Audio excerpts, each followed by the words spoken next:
시간에는 19주차 논술 세 번째 시간입니다. 이번에 토픽은 혁명과 제국 도시라는 키워드를 가지고 우리가 공부해 보도록 할게요. 먼저 경제적 정치적인 분야에서의 탄핵이 아니고 혁명 제국 도시에 대해서 살펴봅시다. 먼저 어휘 볼게요. 첫 번째 어휘가 탄핵인데요. 탄핵이라는 것은 어떤 직책 혹은 어떤 지위에 대해서 책망하다는 뜻을 가지고 있습니다. 그런데 보통은 법률적인 용어에서는 언제 쓰이냐면 파면 절차에 의해서 파면이 곤란하거나 혹은 검찰 기관에 의한 소추가 상실한 곤란한 대통령, 국무위원, 법관 등을 국회에서 소추하여서 해임하거나 혹은 처벌하는 일을 말합니다. 그러면 소추는 뭐예요? 소송을 걸어서 즉 재판을 청구해서 책임을 묻는 건데 일정한 직책에 있는 사람, 대통령이나 국무위원이나 법관들은 이렇게 소출을 해서 곤란해요. 소출을 해서 파면시키기가 곤란해요. 요런 상태를 우리는 탄핵이라고 합니다. 그러니까 다시 말하면 탄핵이란 것은 어떤 직책이나 지위에 있는 사람을 해임하거나 처벌하는 일을 말합니다. 그 다음에 생소는 뭐예요? 낯설다라는 뜻을 가지고 있죠. 다음 즉결이라는 것은 그 자리에서 결정한다. 당장 결정한다 이런 뜻을 가지고 있고요. 발각이라는 것은 숨기던 일이 드러났다 라는 뜻을 가지고 있고요. 명분이라는 것은 각각의 신분에 따라 지켜야 할 도리를 우리는 명분이라고 합니다. 그럼 1번에 들어가야 할 것은 무엇일까요?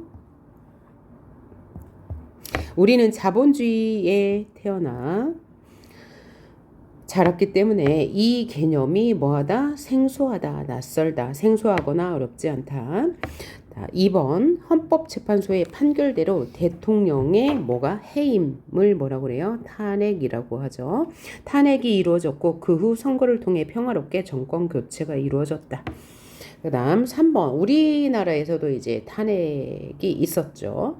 3번 이로써 영국인들은 공동체의 이익을 위해 왕의 권한을 제한할 수 있다는 역사적 경험과 명분을 가지게 되었다.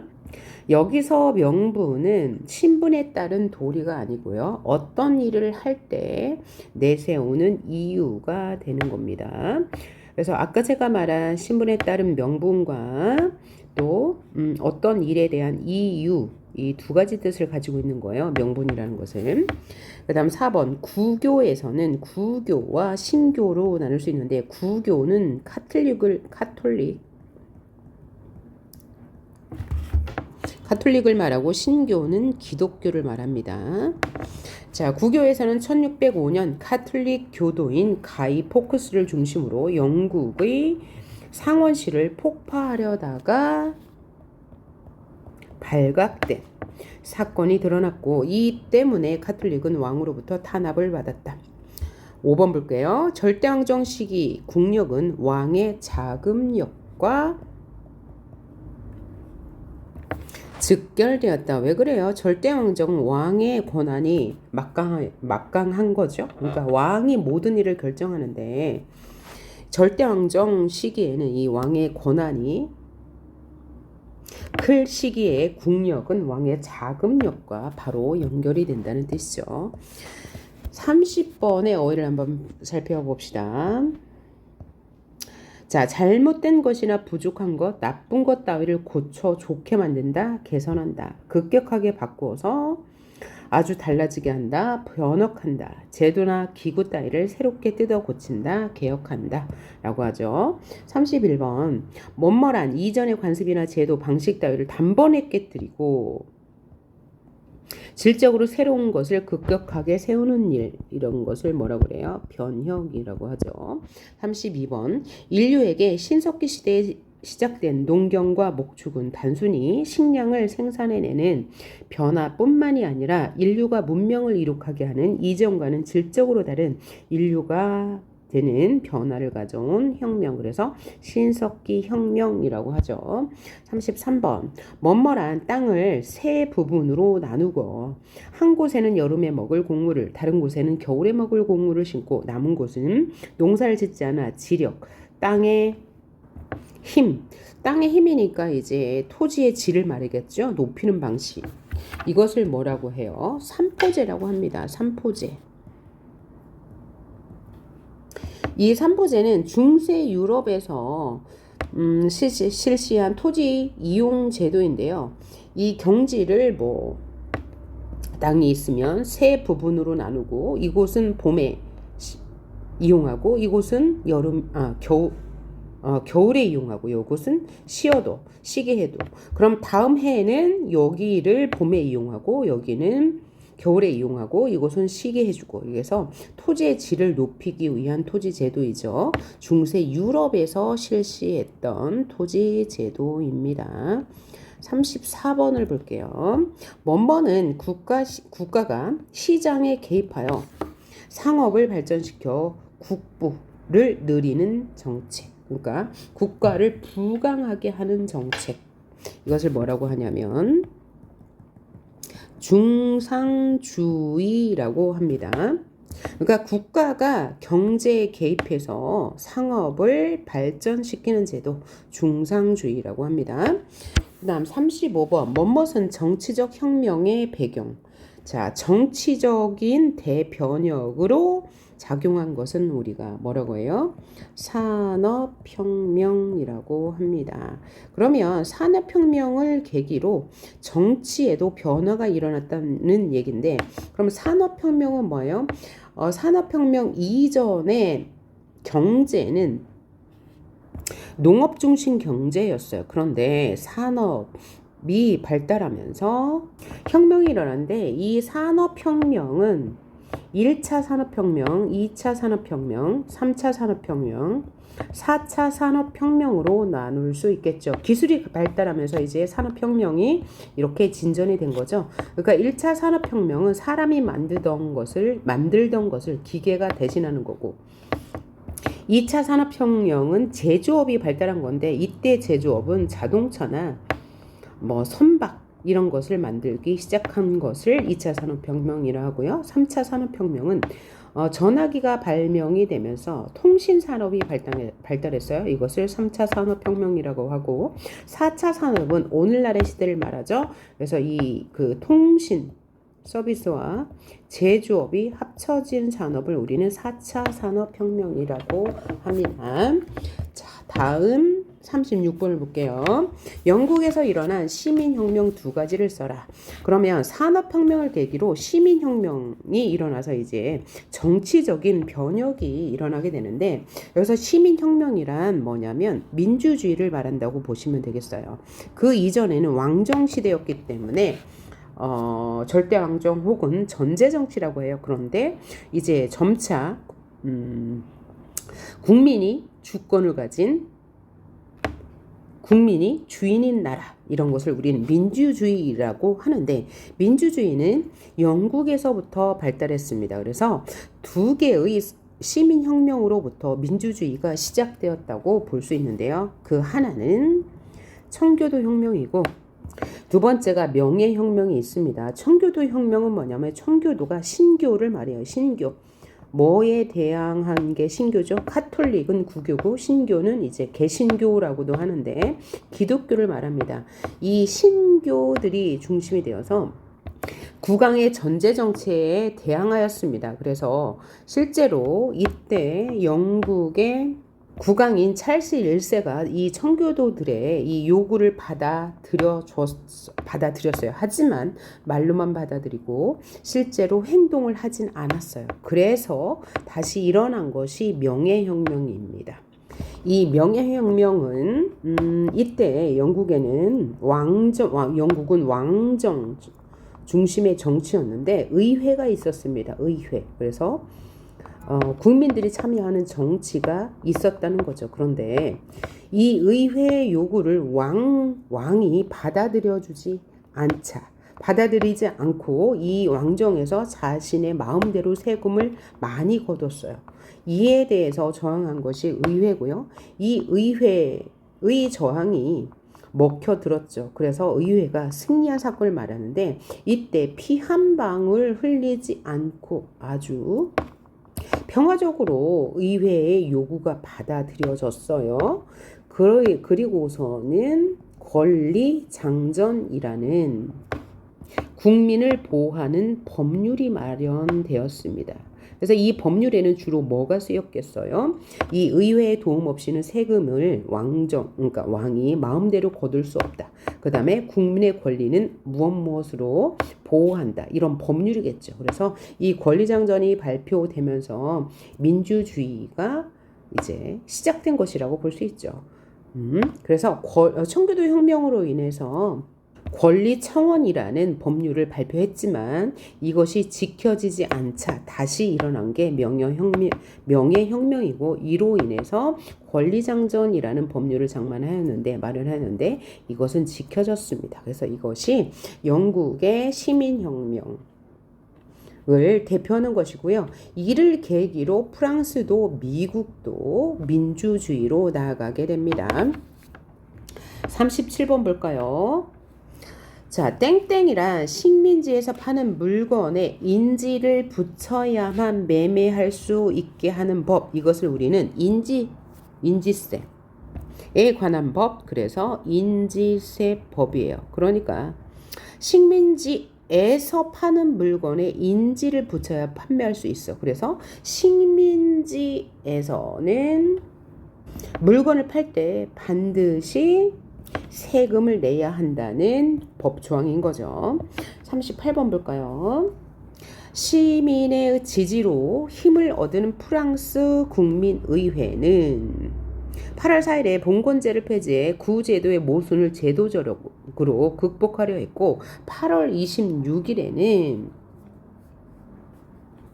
인권선언을 발표해서 혁명의 기본 정신으로 삼았다. 이때 이 혁명은 뭐냐면 프랑스 대혁명이라고 하고요. 이를 계기로 프랑스도 민주주의에 다가서게 됩니다. 그래서 영국에서는 아까 명예혁명, 프랑스에서는 프랑스 대혁명, 미국에서는 독립혁명을 계기로 이제 민주주의가 싹트게 된 것이라고 생각하시면 되겠어요. 그 다음에 제국 인류의 팽창에 대한 욕망. 제국은 뭐예요? 힘으로써 이 약한 나라, 약소국을 누르는 것. 지배하는 것을 우리는 제국주의라고 하죠. 어휘 먼저 볼게요. 첫 번째 자행, 제멋대로 하다라는 뜻을 가지고 있죠. 피폐, 지치고 쇠약해지다 혹은 기운이 지쳐 죽다 뭐 이런 뜻을 가지고 있죠. 지치다. 사주, 남을 시켜 좋지 않은 일을 하게 하다 이런 뜻을 가지고 있고요. 또 하나는 사람이 태어난 연, 월, 시 이런 것을 네 간지로 나누어서 인간의 운명을 점치는 데 쓰는 것을 또 사주라고도 합니다. 자, 여기서는 다른 사람에게 나쁜 짓을 시키다 이런 뜻으로 쓰인 거고요. 그 다음에 공출, 국가가 국민에게 세금을 걷는 것을 공출이라고 해요. 그 다음에 수탈, 강제로 빼앗는 것을 수탈이라고 하죠.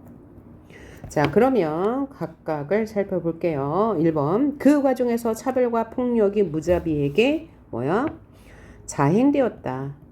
제멋대로 이행되었다. 이런 배타성이 강하면 자행되고 이런 배타성이 강하면 강할수록 제국의 생명은 짧아진다.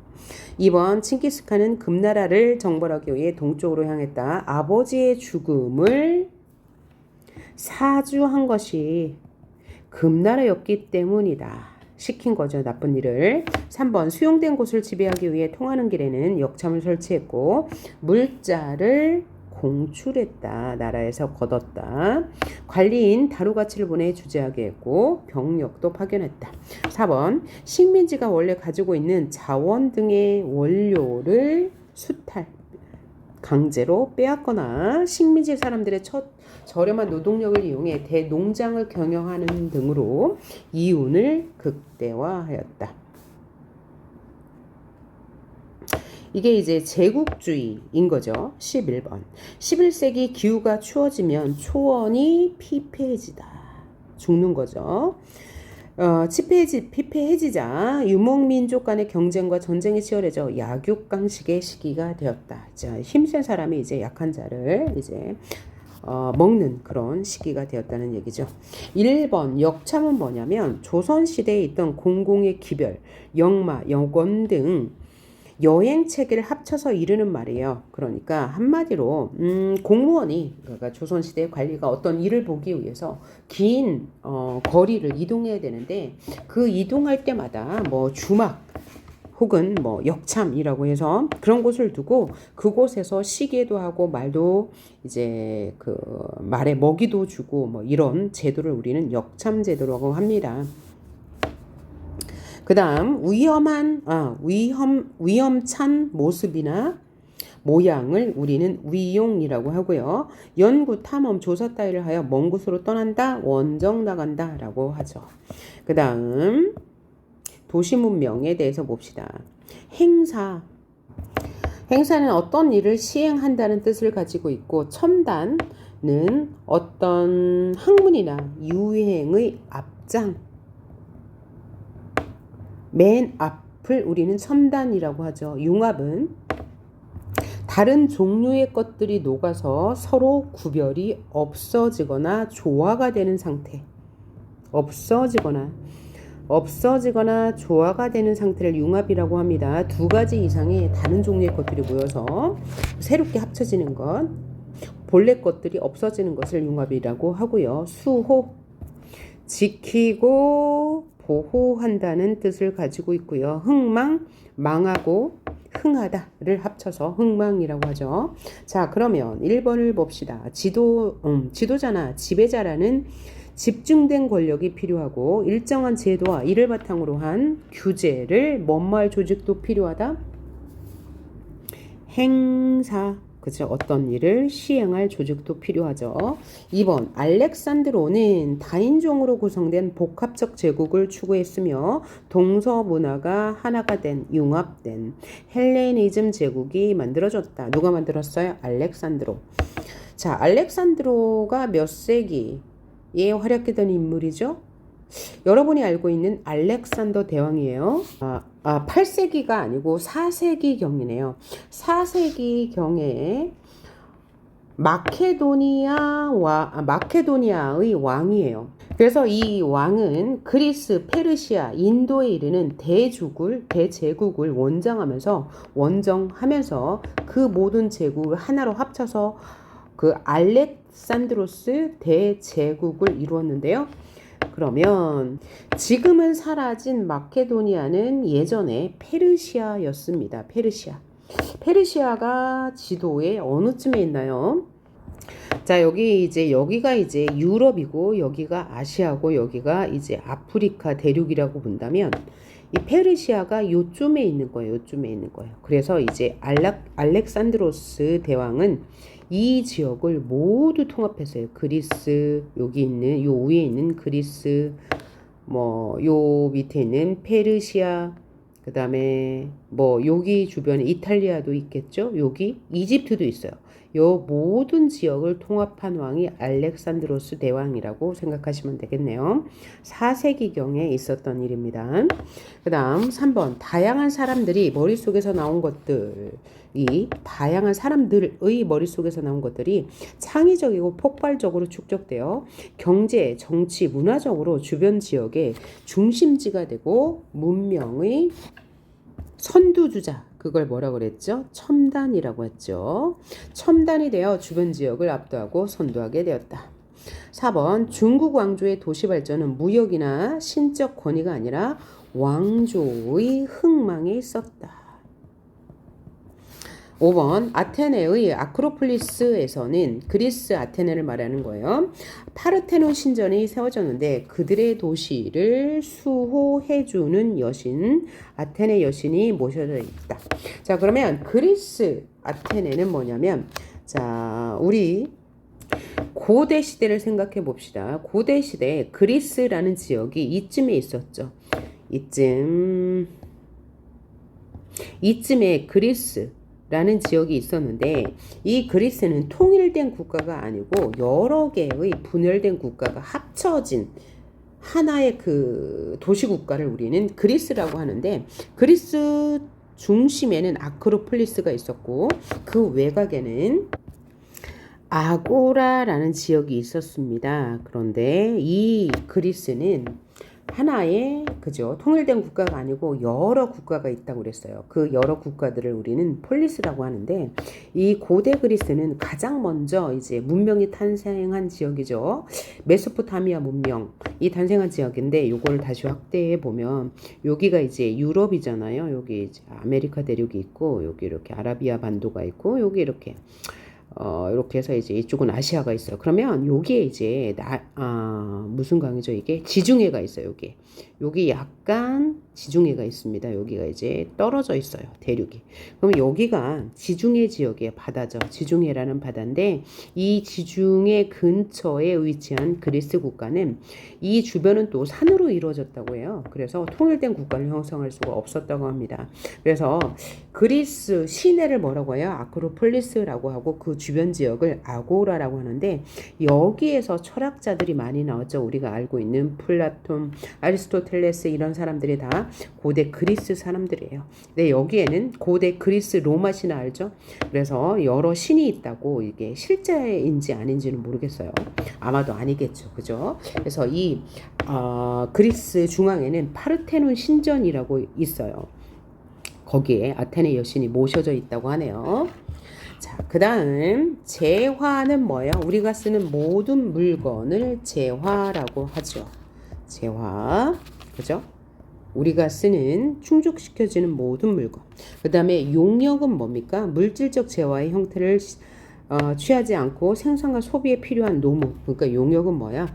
노동력을 말합니다. 노동력. 그 다음에 교역은 나라와 나라 사이의 물건을 사고 파는 일을 우리는 교역이라고 하죠. 43번 봅시다. 뭐뭐는 일정한 지역의 정치, 경제, 문화의 중심이 돼요. 거기를 뭐라고 그래요? 우리는 도시, 아까 그리스의 도시를 뭐라고 그랬어요? 아크로폴리스라고 했죠.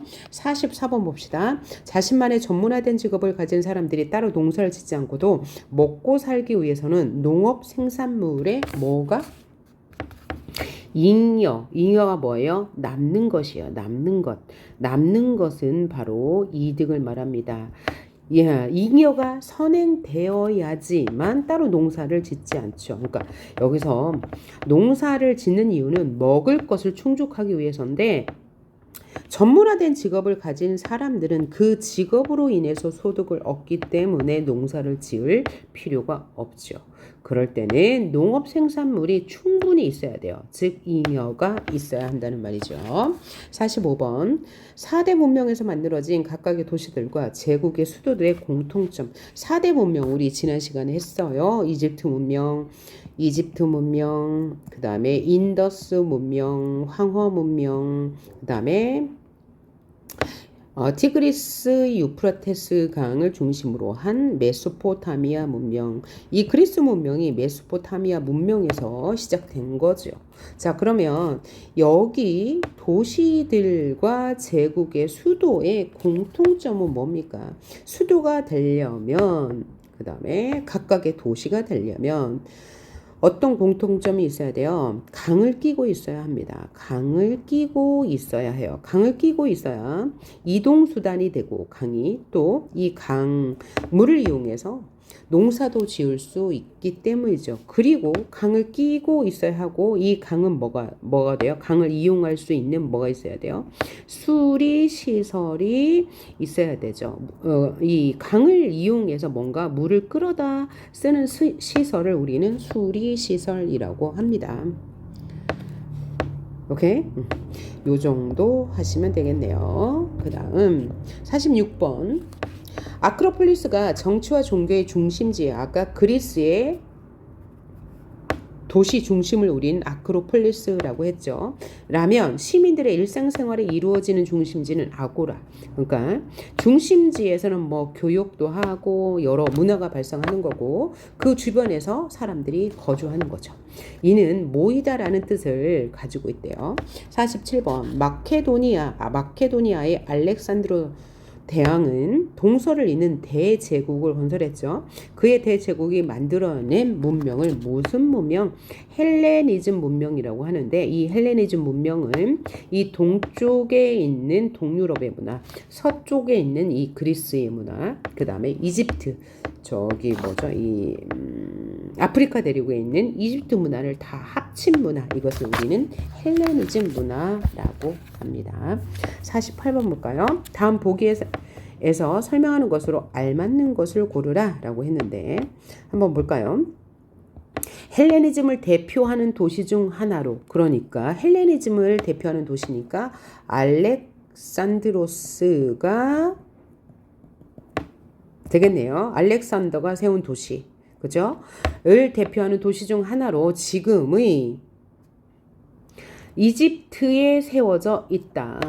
자, 그러면 뭐 아니면 뭐예요? 그리스 아테네, 그 다음에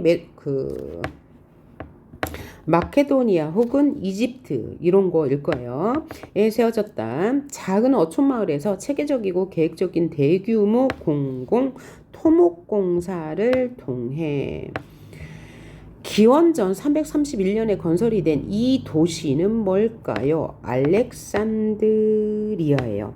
알렉산드로스가 세운 도시 알렉산드리아는 헬레니즘 시기 상공어과 교류의 중심이었다. 도시의 중심에는 신전이 있었고 신전의 문은 자동문이었다고 전해진다. 도서관과 박물관이 있어 많은 학자들이 모여들었고 공원과 넓은 도로, 거리를 청소하는 전문 인력 등 도시 위생을 다양한 시스템이 갖추어져 있었다고 한다.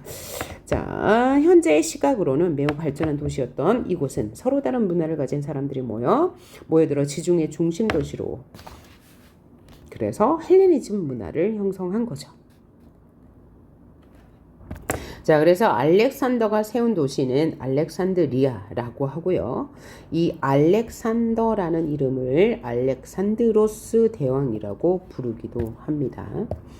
마케도니아의 왕국이죠. 자, 49번 봅시다. 땡땡 제국은 농업과 상업이 매우 발달했어요.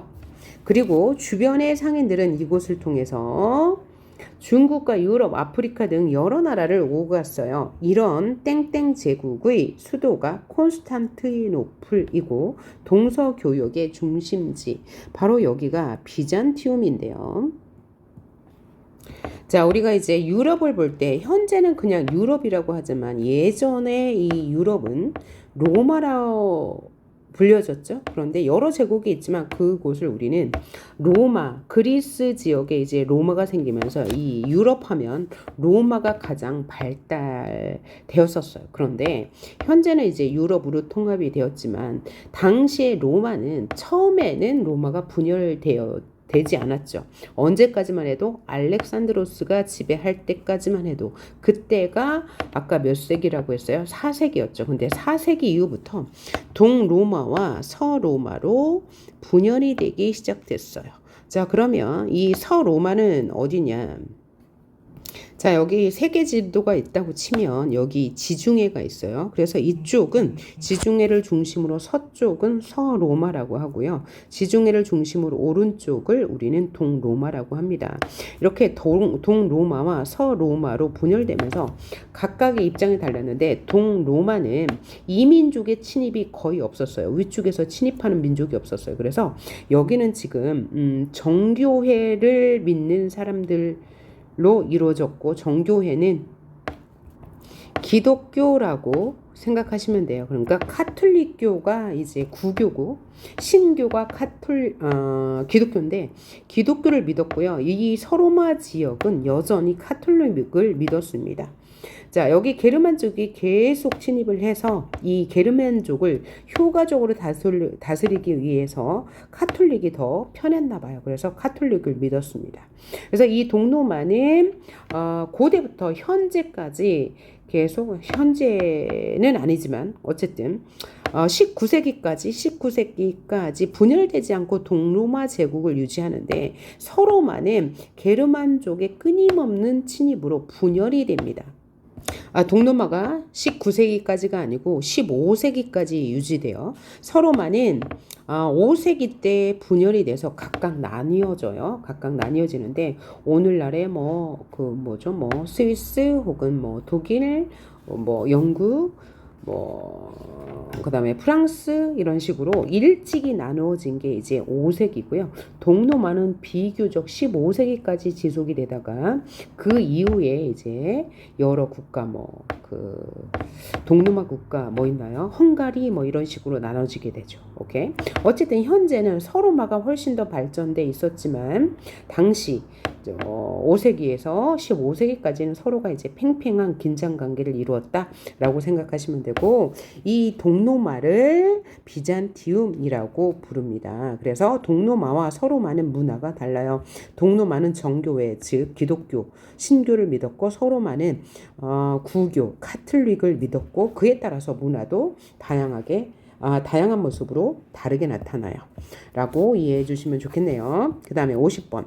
런던을 중심으로 교통과 통신이 발달했고, 국제무역과 금융의 중심지가 되어서 전 세계 사람들이 모여들었다. 1851년 런던에서 개최된 박람회는, 런던은 세계의 도시 가운데 인구가 가장 많고 가장 크고 가장 부유하다라고 홍보했다. 19세기 세계 중심은 영국이었죠. 왜? 식민지를 가장 많이 보유했기 때문에. 영국의 중심은 바로 런던이었다. 그러면 박람회가 무슨 뜻입니까? 어떤 물건, 혹은 발전, 어떤 물건 따위를 발전을 위해서 물건을 모아놓고 판매하거나 광고하거나 우열을 심사하는 것, 이런 것을 우리는 박람회라고 하죠. 자, 그 다음 51번부터는 다음 파일에서 계속하도록 하겠습니다. 수고하셨습니다.